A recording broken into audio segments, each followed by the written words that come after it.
Praise the Lord. परमेश्वर का धन्यवाद हो। आज आपके जीवन में हम फिर से एक परमेश्वर का संदेश लेकर आए हैं। वो है परमेश्वर के आगमन के विषय में।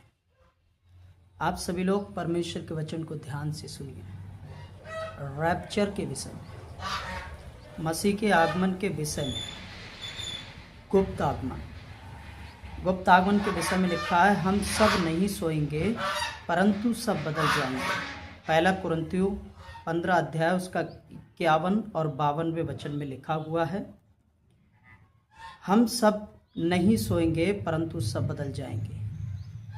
जितने लोग यीशु मसीह पर विश्वास करते हैं और ये विश्वास करते हैं कि यीशु मसीह एक दिन हमें गुप्त आगमन में उठा लेने के लिए आएंगे, तो वो परमेश्वर, मैं सच कहता हूँ, आपको गुप्त आगमन में उठाने के लिए ज़रूर आएगा। प्रभु की स्तुति। और परमेश्वर चाहता है कि हम उसी वचन के अनुसार हम आगे बढ़े प्रभु में। और मैं आपके सामने इस वचन को पढ़ देता हूँ। परमेश्वर का धन्यवाद हो। और परमेश्वर का वचन जैसा बोलता है वैसा करता भी है। प्रभु की महिमा हो, स्तुति हो। देखो मैं तुमसे भेद की बात कहता हूँ, हम सब नहीं सोएंगे परंतु सब बदल जाएंगे। और ये क्षण भर में, पलक मारते ही, अंतिम तुरही फूंकते ही होगा, क्योंकि तुरही फूंकी जाएगी और मुर्दे अविनाशी दशा में उठाए जाएंगे और हम बदल जाएंगे। परमेश्वर का धन्यवाद। प्रभु की महिमा हो। देखो मैं तुमसे भेद की बात कहता हूँ। ये भेद की बात है। जितने लोग प्रभु यीशु मसीह पे विश्वास करते हैं और उसके वचनों को सुनते हैं, मानते हैं और उसके अनुसार चल रहे हैं, परमेश्वर का वचन कहता है उन्हें उठाने के लिए एक दिन प्रभु यीशु मसीह जरूर आएगा। और विश्वास करने वालों के लिए पलक मारते ही होगा। बाइबल में लिखा है, परमेश्वर गुप्त आगमन में ऐसा करेगा, 2 स्त्रियां चक्की पीसती होंगी, एक उठा ली जाएगी और दूसरी छोड़ दी जाएगी। 2 लोग काम कर रहे होंगे और एक छोड़ दिया जाएगा आदमी और दूसरा उठा लिया जाएगा। परमेश्वर का धन्यवाद हो, क्योंकि परमेश्वर अपने प्रिय लोगों को ही उठाएगा। परमेश्वर का धन्यवाद हो। और एक वचन में लिखा हुआ है, इब्रानियों 9 अध्याय उसका 28वें वचन में, मैं आपके सामने पढ़ता हूँ। परमेश्वर का धन्यवाद हो, आप इसको सुने। 9 का 28वें वचन में इब्रानी, वैसे ही मसीह भी बहुतों के पापों को उठा लेने के लिए एक बार बलिदान हुआ, और जो लोग उसकी बाट जोते हैं उनके उद्धार के लिए दूसरी बार बिना पाप उठाए हुए दिखाई देगा। अब दोबारा यीशु मसीह पाप उठाने के लिए नहीं आएगा, पवित्रता में आएगा, सामर्थ से भरा आएगा। उस समय किसी के पाप क्षमा नहीं होंगे, बल्कि अपने प्रिय लोगों को यीशु मसीह उठा ले जाने के लिए इस पृथ्वी पर आएगा, वो भी गुप्त आगमन के रूप में। परमेश्वर का धन्यवाद है। दूसरा प्रकाशित वाक्य 3 अध्याय उसका 3रे वचन में लिखा हुआ है, आपके लिए मैं पढ़ता हूँ। लिखा हुआ है, इसलिए स्मरण कर कि तूने कैसी शिक्षा प्राप्त की और सुनी थी और उसमें बना रहे, और मन फिरा। यदि तू जागृत ना रहेगा तो मैं चोर के समान आ जाऊंगा और तू कदापि न जान सकेगा कि मैं किस घड़ी तुझ पर आ पड़ूंगा। परमेश्वर का वचन कहता है, परमेश्वर के दास लोगों ने बाइबल के अनुसार जितने ही आपने शिक्षा पाई है उन्हें याद करना है। अंतिम समय है और अंतिम समय के दिन में परमेश्वर उठा ले जाने के लिए इस पृथ्वी पर आने वाला है।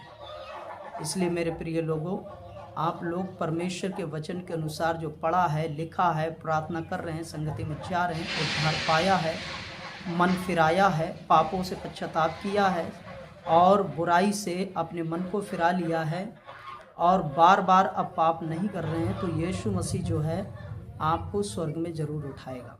परमेश्वर का धन्यवाद हो। और एक वचन है पहला थिस्सलुनीकियों की पुस्तक में, आपको पढ़ता हूँ 5 अध्याय उसका 23वें वचन में लिखा हुआ है। परमेश्वर का धन्यवाद। शांति का परमेश्वर आप ही तुम्हें पूरी रीति से पवित्र करे और तुम्हारी आत्मा और प्राण और देह हमारे प्रभु यीशु मसीह के आने तक पूरे और निर्दोष और सुरक्षित रहे। परमेश्वर का धन्यवाद।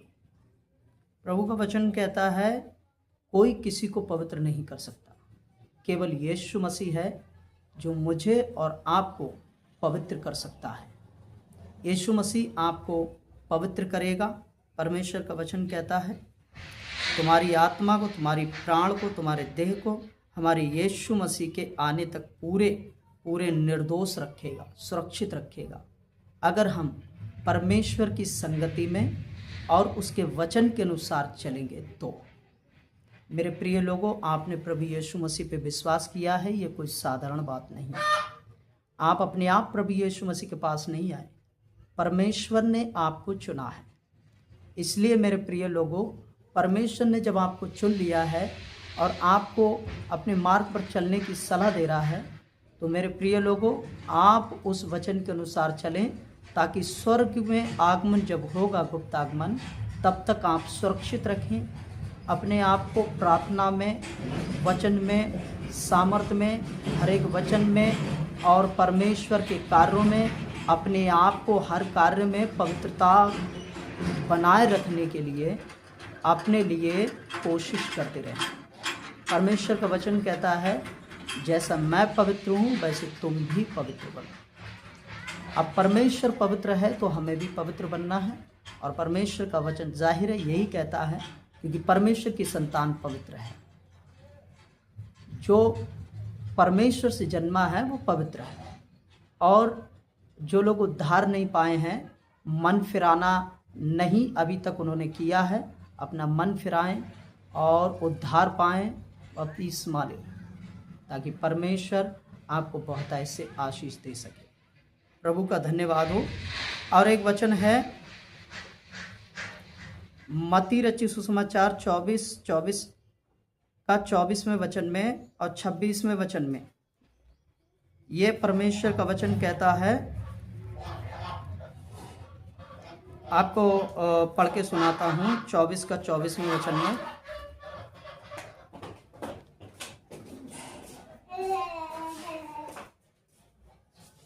लिखा हुआ है, क्योंकि झूठे मसीह और झूठे भविष्यवक्ता उठ खड़े होंगे और बड़े चिन्ह और अद्भुत काम दिखाएंगे कि यदि हो सके तो चुने हुए को भी भरमा दें।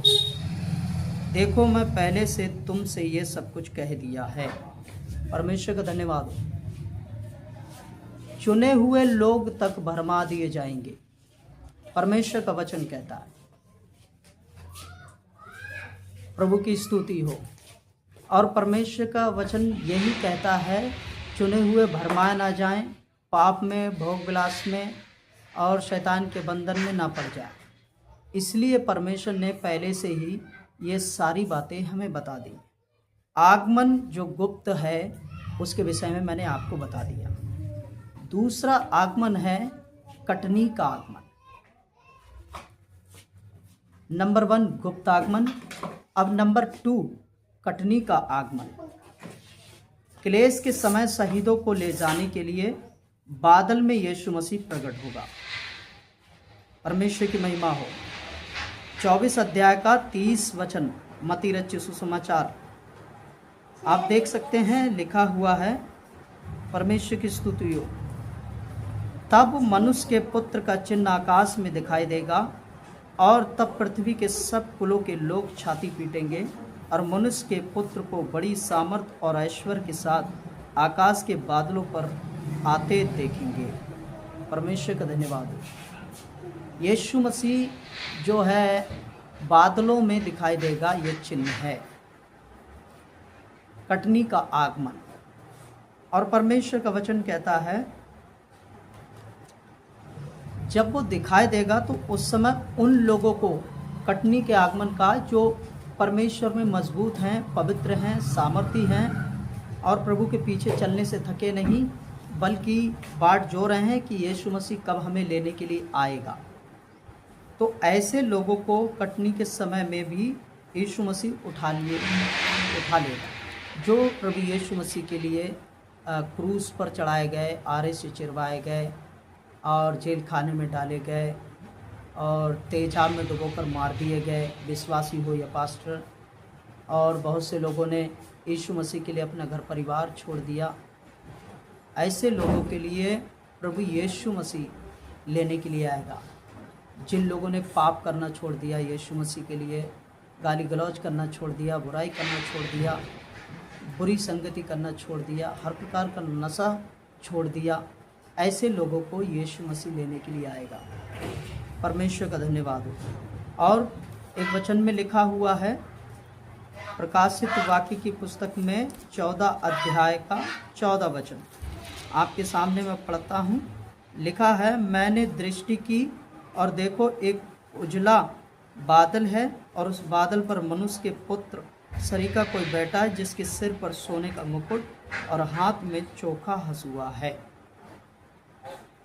ये कटनी का समय है। परमेश्वर का धन्यवाद। कटनी का समय यह है कि परमेश्वर यीशु मसीह लबनी के समय, कटनी के समय, जैसे फसल काटी जाती है, अभी यीशु मसीह की फसल तैयार की जा रही है, पवित्र लोग तैयार हो रहे हैं, जो कमज़ोर हैं वो भी मजबूत हो रहे हैं। ऐसे लोगों को प्रभु यीशु मसीह लेने के लिए ज़रूर आएगा। परमेश्वर का धन्यवाद हो। प्रकाशित वाक्य की पुस्तक 12 अध्याय उसका 10 वचन में लिखा हुआ है, फिर मैंने स्वर्ग से ये बड़ा शब्द आते हुए सुना, अब हमारे परमेश्वर का उद्धार और सामर्थ, राज और उसके मसीह का अधिकार प्रकट हुआ है, क्योंकि हमारे भाइयों पर दोष लगाने वाला जो रात दिन हमारे परमेश्वर के सामने उन पर दोष लगाया करता था, गिरा दिया गया है। परमेश्वर की स्तुति हो, प्रभु की महिमा हो, परमेश्वर की महिमा हो।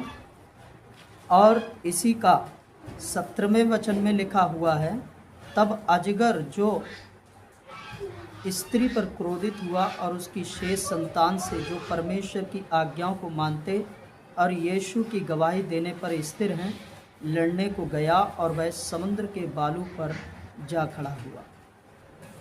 जो लिखा हुआ है, परमेश्वर का वचन कहता है, उसकी संतान यानी कलीसिया के लोगों पर क्रोधित हुआ। वो इसलिए क्योंकि वो परमेश्वर के वचन के अनुसार चल रहे थे और परमेश्वर की संगति में मजबूत थे, उपवास करते थे, लगातार प्रार्थना करते थे, व्यक्तिगत प्रार्थना करते थे, पवित्र आत्मा में वचनों में आगे बढ़ रहे, पवित्र आत्मा की गवाही में आगे बढ़ रहे, पवित्र आत्मा की संगति में आगे बढ़ रहे, पवित्र आत्मा के वचनों में और उसके वरदानों में आगे बढ़ रहे थे, पवित्र आत्मा की अगुवाई के अनुसार चल रहे थे और यीशु मसीह की बाट जो रहे थे। ऐसे विश्वासी कलीसियाओं के लोगों से, जो कलीसिया में ऐसे लोग हैं, उन लोगों को परमेश्वर का वचन बताता है, शैतान क्या करेगा, क्रोधित होगा और क्रोधित होकर वो क्या करेगा। लिखा है, सांप, आप फिर से देख सकते हैं, जो परमेश्वर की आज्ञाओं को मानते और यीशु की गवाही देने पर स्थिर हैं, लड़ने को गया और वह समुद्र के बालू पर जा खड़ा हुआ। जो पवित्र हैं, प्रार्थना में मजबूत हैं, सामर्थ्य में मजबूत हैं, परमेश्वर के वचन के अनुसार लगातार वो चल रहे हैं, ऐसे लोगों से शैतान क्या करेगा, क्रोधित होगा, उनसे लड़ेगा। तो आपका हथियार क्या है, प्रभु यीशु मसीह पर विश्वास और पवित्रता में बढ़ना और रेगुलर प्रार्थना करना और बाइबल पढ़ना और संगति में जाना और परमेश्वर के दास से लगातार वचनों के बारे में और अपनी पवित्रता के बारे में पूछना। ये परमेश्वर का वचन कहता है। फिर परमेश्वर का वचन कहता है, प्रकाशित वाक्य की पुस्तक में 13 अध्याय उसका 1 से 14 वचन तक लिखा हुआ है, आप बाद में जाकर देख सकते हैं। फिर मैंने दृष्टि की और देखो, वह मेमना सिय्योन पहाड़ पर खड़ा है और उसके साथ 1,44,000 जन हैं, जिनके माथे पर उसका और उसके पिता का नाम लिखा हुआ है।